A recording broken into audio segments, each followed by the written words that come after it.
하나님의 말씀 마태복음 11장입니다. 신약성경 마태복음 11장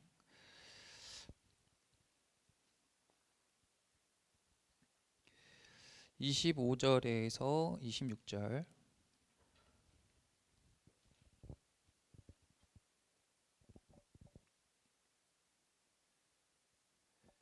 자, 찾으셨으면 함께 읽겠습니다. 그때 예수께서 대답하여 이르시되 천지의 주제이신 아버지여, 이것을 지혜롭고 슬기 있는 자들에게는 숨기시고 어린 아이들에게는 나타내심을 감사하나이다.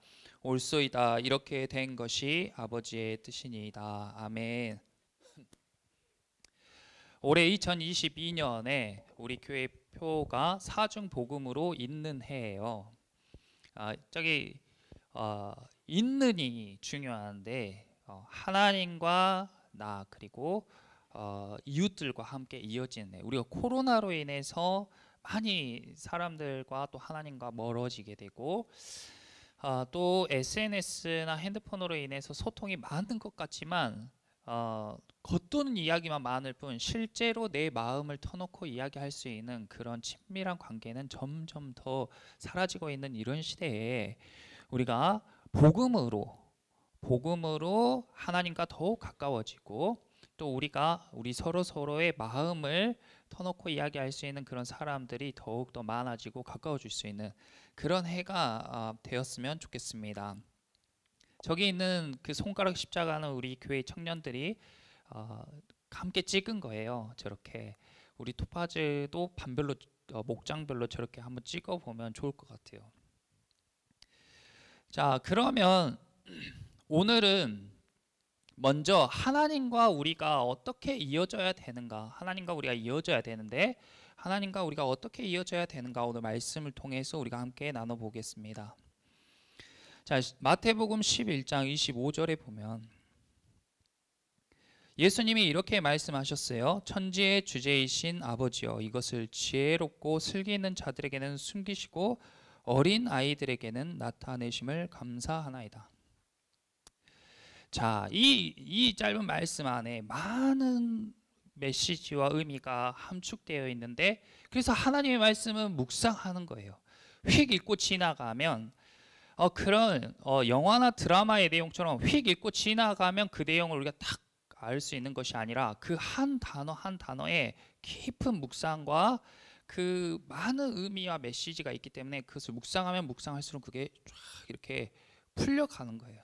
마치 그 맑은 물에 잉크를 한 방울 딱 똑 떨어뜨리면 잉크가 쬐끔한데 물에 딱 들어가면 그게 쫙 퍼지잖아요. 그것처럼 묵상을 하면 말씀이 쫙 퍼진단 말이에요.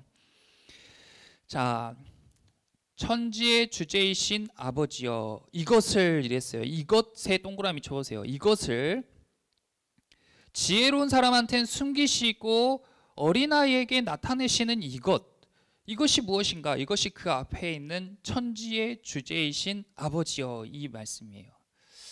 자, 천지라는 것은 말 그대로 하늘과 땅을 이야기하는데, 땅은 간단하죠. 땅은 우리가 지금 밟고 있는 이 땅이고, 천이라는 것은 하늘을 이야기하는데 이 하늘이 간단치가 않은 거예요.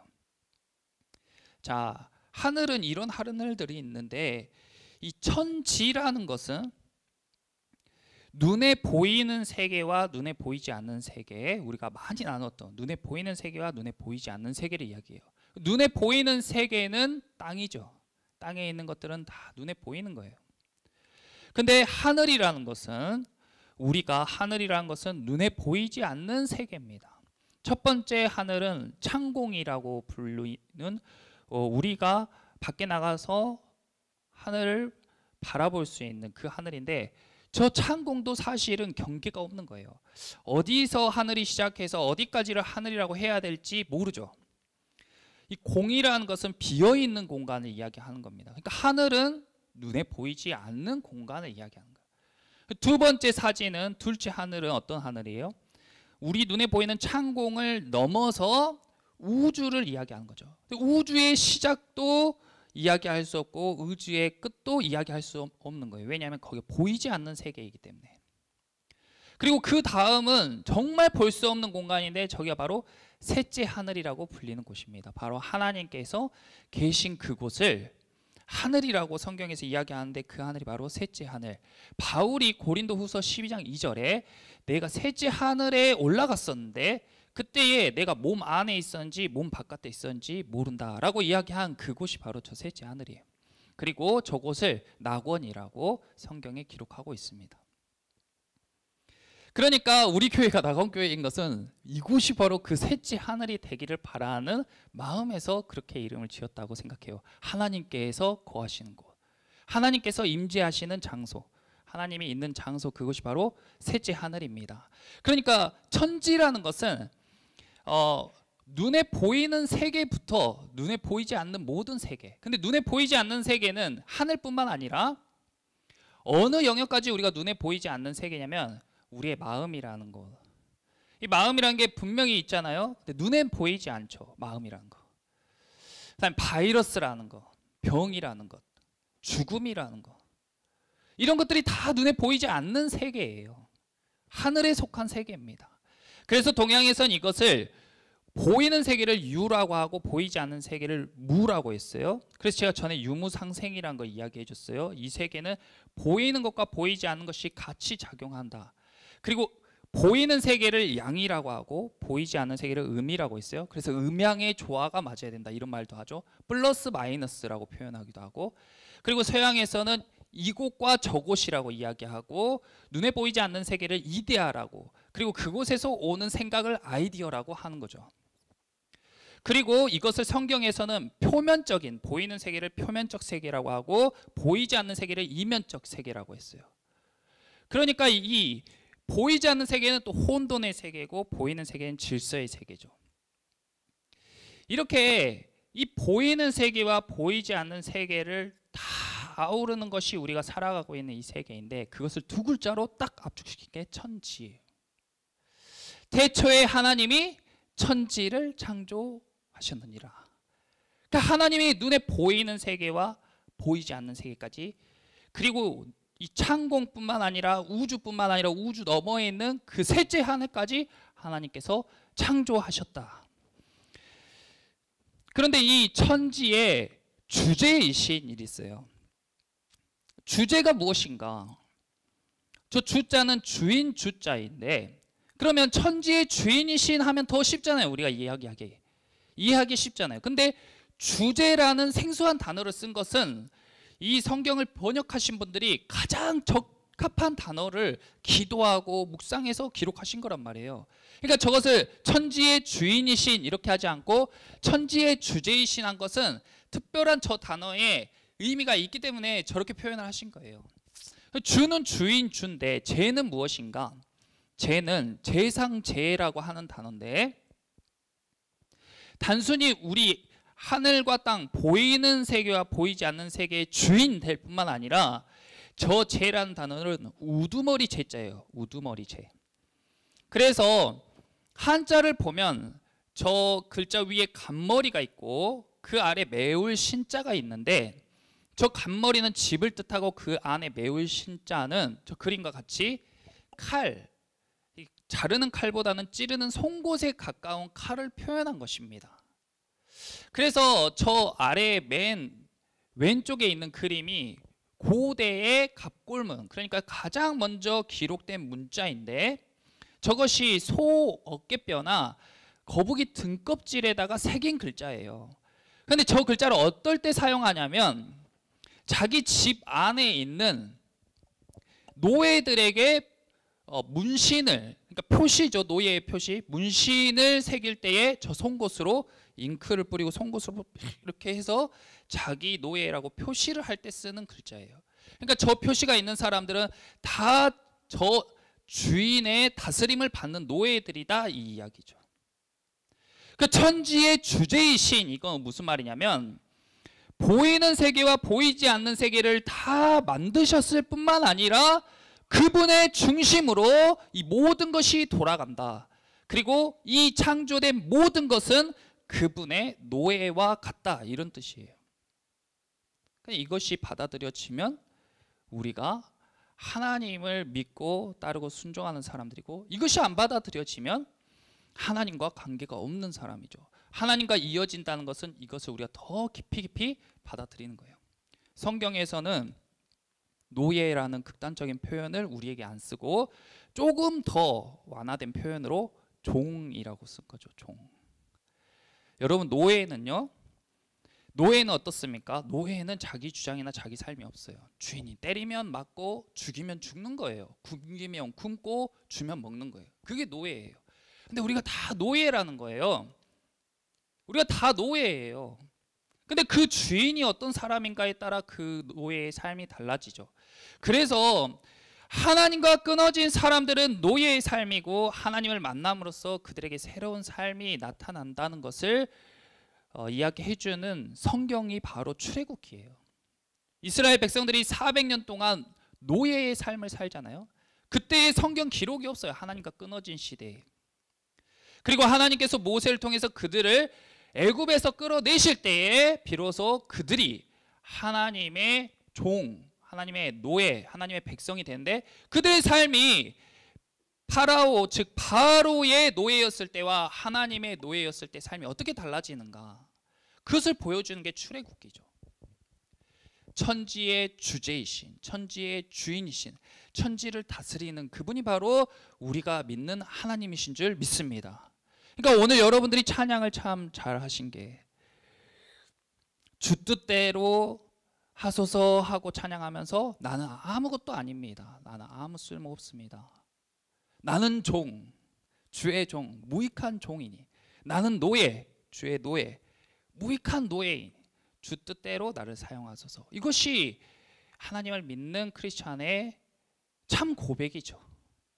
이것을 인지하고 드리는 고백에 하나님께서 그 고백을 받으시고 우리가 하나님과 이어지는 그러한 선포라고 생각이 됩니다.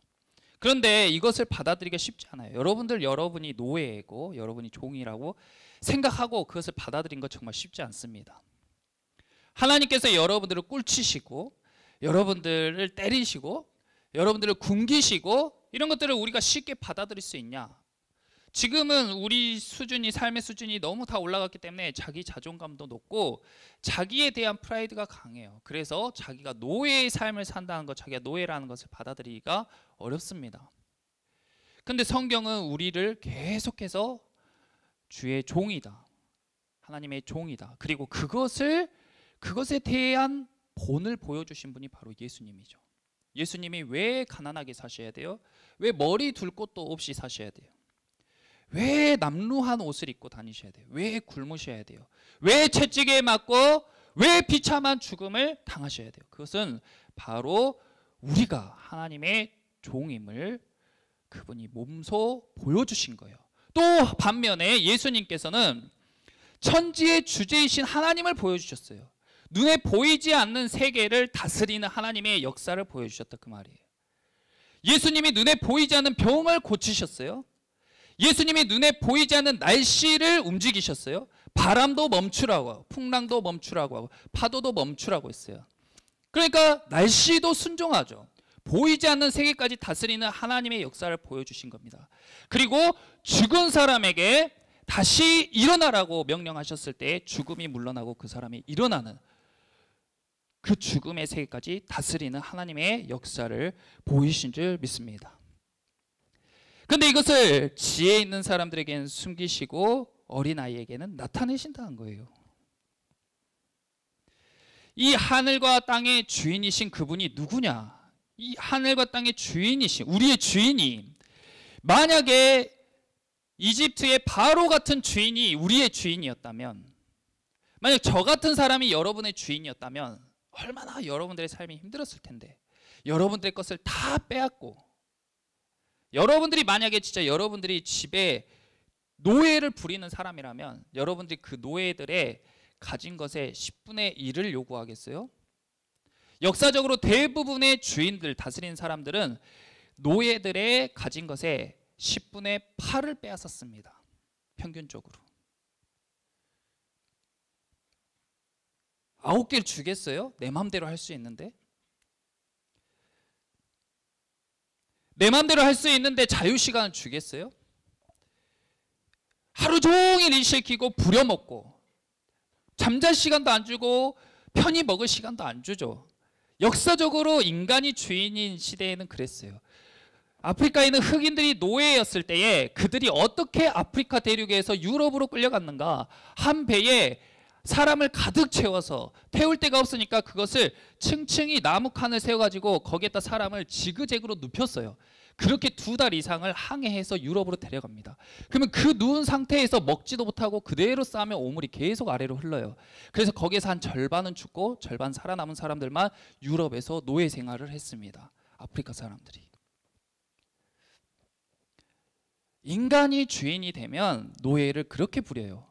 근데 하나님은, 우리의 주인이신 하나님은 어떻게 했습니까? 우리에게 모든 시간을 자유롭게 쓸 수 있게 자유의지를 주시고, 모든 물질을 우리 자유롭게 쓸 수 있게 우리에게 물질을 허락하시고, 그리고 하나님이 계신 것을, 그리고 너희가 하나님의 백성인 것을 나타내는 뜻으로 10분의 1을 하나님께 드리라고 했는데, 그것도 아까워가지고 안 드린 사람이 너무 많다. 하나님 믿는다고 하면서 그 노예의 삶이 어떤 건지 잘 모르니까 감사가 안 나오고, 왜 내 거 10분의 1을 이렇게 매달 내라는 거야. 왜 내가 10분의 1을 줘야 되는 거야 하나님한테. 근데 그 의미를 아는 사람은 감사함으로 드리게 되죠.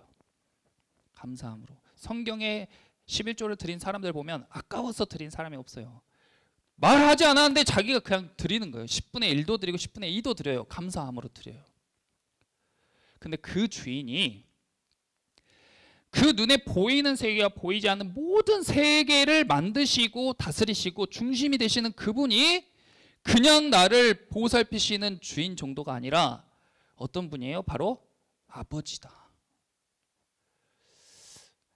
아버지, 여러분, 아버지. 천지에 아버지가 있는 거예요. 땅의 아버지가 있고 하늘의 아버지가 있습니다. 땅의 아버지는 하늘의 아버지와 닮았지만 온전하지 못해요. 완벽하지 못하단 말이에요. 모형이고 그림자이기 때문에. 그래서 좋은 아버지도 있고 안 좋은 아버지도 있어요. 그런데 하늘의 아버지는 온전하신 분이에요.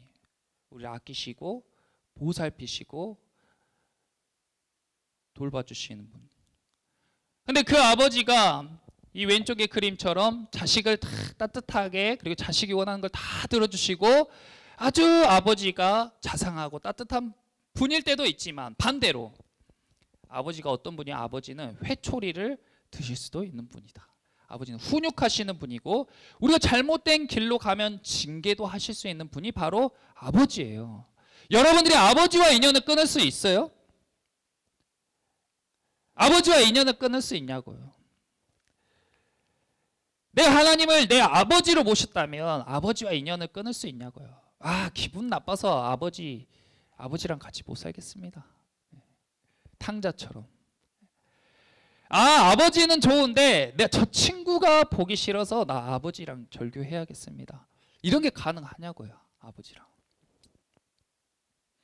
하늘과 땅의 주인이시고 다스리시고 노예 같은 우리를 보살피실 뿐만 아니라 우리를 양자로 자녀 삼아주신 그분이 바로 우리의 아버지신 하나님이시다. 이 엄청난 사실, 이것을 지혜 있는 사람에게는 숨기셨어요. 그리고 어린아이 같은 사람에게만 나타내셨다. 그러므로 이것은 우리가 막 공부해서 알 수 있는 그런 게 아니란 거예요. 왜냐하면 이것이 이렇게 가려졌기 때문이에요. 이 고린도후서 4장 14절에서 16절에 보시면 수건으로 우리가 덮여져 있다라고 이야기했어요. 수건으로 덮여져 있다. 눈이 딱 가려져 있는 거예요. 그냥 보지 못하죠. 하나님이 늘 우리와 동행하셔도 우리가 보지 못하는 거예요. 알지 못하는 거예요. 눈에 보이지 않는 세계에 대해서 알지 못했어요. 과거의 사람들은 알지 못했어요. 그런데 하나님께서 조금씩 열어주시니까 조금씩 알게 되는 겁니다.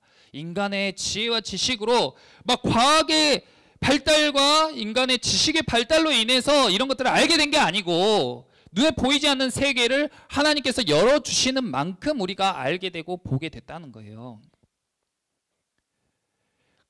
그러나 그 사람들이 자신의 지식과 지혜를 의지하면서 아, 이제 나는 모르는 게 없다. 그리고 내가 모르는 것은 없는 거라고 치부하는 그런 사람일수록, 자기가 지혜가 있고 슬기가 있다고 주장하는 사람일수록 눈에 수건이 딱 가려져 가지고, 두꺼운 수건으로 딱 가려져 가지고 앞을 보지 못하는 거예요.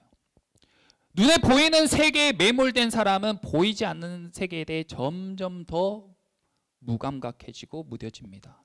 그래서 세계적인 인문학자인 유발 하라리도 호모 데우스라는 책에서 무엇이라고 했냐면, 인간은 생물학적인 알고리즘이다. 알고리즘. 감정이라는 것도 없고 사랑이라는 것도 없고 영혼이라는 것도 없다. 그런 건 없다. 죄라는 것도 없다. 신이라는 것도 없다. 다 사람이 만들어낸 것일 뿐이다. 그리고 인간은 이 몸 안의 세포와 어떤 전기 신호와 그런 것들의 유기적인 알고리즘이다. 이렇게 표현한 거예요. 굉장히 유식해 보이지만 그 사람은 완전히 보이는 것에 매몰돼서 보이지 않는 세계를 없다라고 치부해버린 겁니다.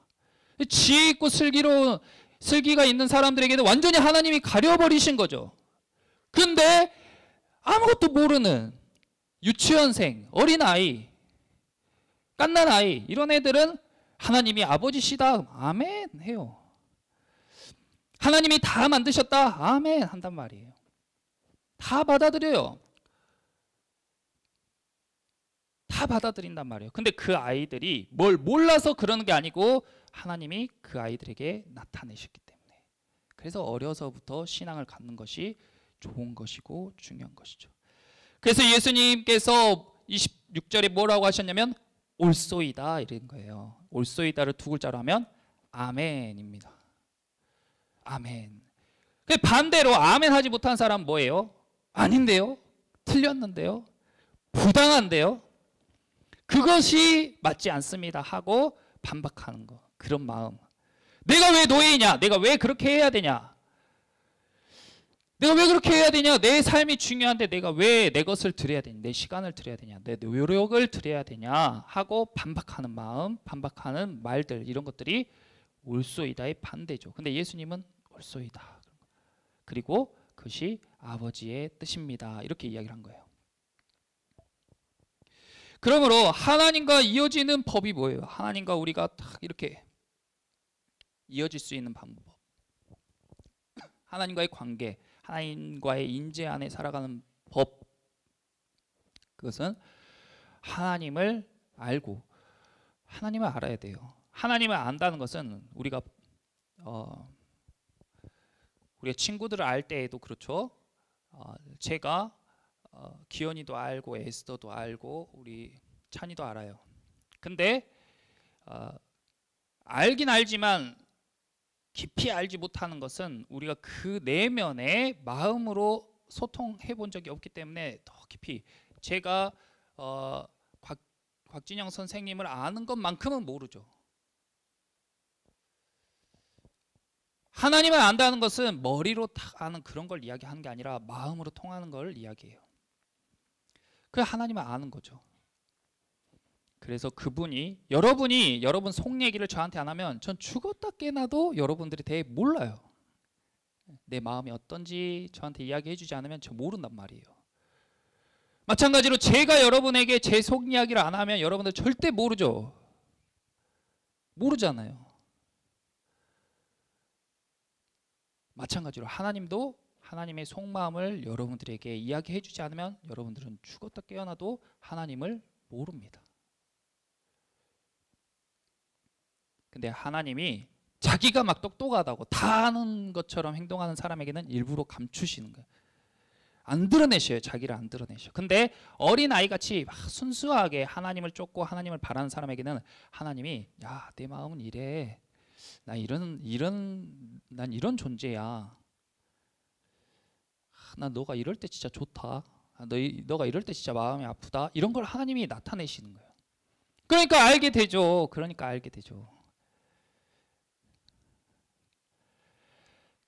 그래서 우리 삶 가운데에 무슨 일이 일어나든지 우리가 살아가는 이 삶 가운데에 보이는 세계와 보이지 않는 세계에 속하지 않는 것이 단 하나도 없다. 관계의 문제라든지 상황의 문제라든지 사고가 생긴다든지 병에 걸린다든지 나의 삶의 어떠한 경우에서도 다 이것 안에 들어가 있고, 그것이 우연이나 운이 아니라, 게임에서 굴리는 주사위처럼 운이 아니라 그것이 다 하나님의 역사하심, 하나님의 섭리, 하나님의 주권 안에서 나타나는 일이라는 것을 받아들이고 인정하는 것이 신앙입니다. 그러므로 어떤 일이 일어나든지 옳습니다. 이것이 아버지의 뜻입니다. 이렇게 받아들이는 것이 하나님과 나를 잇는 첫 번째다. 하나님, 저는 왜 이런 가정에서 태어났나요? 쟤는 저렇게 행복한 가정에서 태어났는데, 아니요, 아버지, 제가 이 가정에 보내신 것을 옳습니다. 아버지의 뜻입니다. 그래야 감사가 나오는 거예요. 25절 끝에 예수님께서 감사합니다. 이것이 아버지의 뜻이니까 감사합니다. 왜 이 하필이면 이때 갑자기 저 차가 끼어들어서 사고가 났습니까? 재수가 없습니다. 운이 없습니다. 그것이 아니고 옳습니다. 이것이 아버지의 뜻입니다. 하고 현상보다 중요한 것은 해석이다. 그 상황을 어떻게 해석하는가? 왜 하나님이 나에게 이런 상황을 허락하셨고 이때에 아버지께서 나에게 원하시는 뜻은 무엇인가 하고 기도하고 묵상하고 행동하는 것이 바로 하나님의 자녀된 삶이고 하나님을 믿는, 예수님을 믿고 따르는 크리스천의 삶인 줄 믿습니다. 그러므로 우리가 살아가는 이 땅 가운데 천지의 주제이신, 이것이 얼마나 놀라운 이야기냐고요. 천지의 주제이신, 하늘을 바라보면서 늘 천지의 주인이신, 천지를 다스리시는 그분이 나를 이렇게 인격적으로 대할 수 있는가? 이렇게 엉망진창인 나를 이렇게 인격적으로 대할 수 있는가? 내가 만약에 나 같은 종을 만났다면 어떻게 했을까? 저놈을 살렸을까? 죽였을까? 에? 이런 종을 만났다면 일을 해야 되는데 늦고 빠지고 말도 안 하고 빠지고 이런 종놈을 만났다면 여러분 어떻게 하시겠어요? 여러분 주인인데 종이 한두 명도 아니에요. 수천 수백만이 있는데 그 종들 중에 말 안 듣는 종 여러분 어떻게 하시겠어요? 그렇게 인격적으로 대하시고 아껴주시고 보살펴주시고 아들로 삼아주신 이분께 내가 어떻게 해야 될까? 2022년에는 더욱 하나님과 가까워지고 하나님께 감사하는 한 해가 되시기를 예수님의 이름으로 기도합니다. 기도하겠습니다.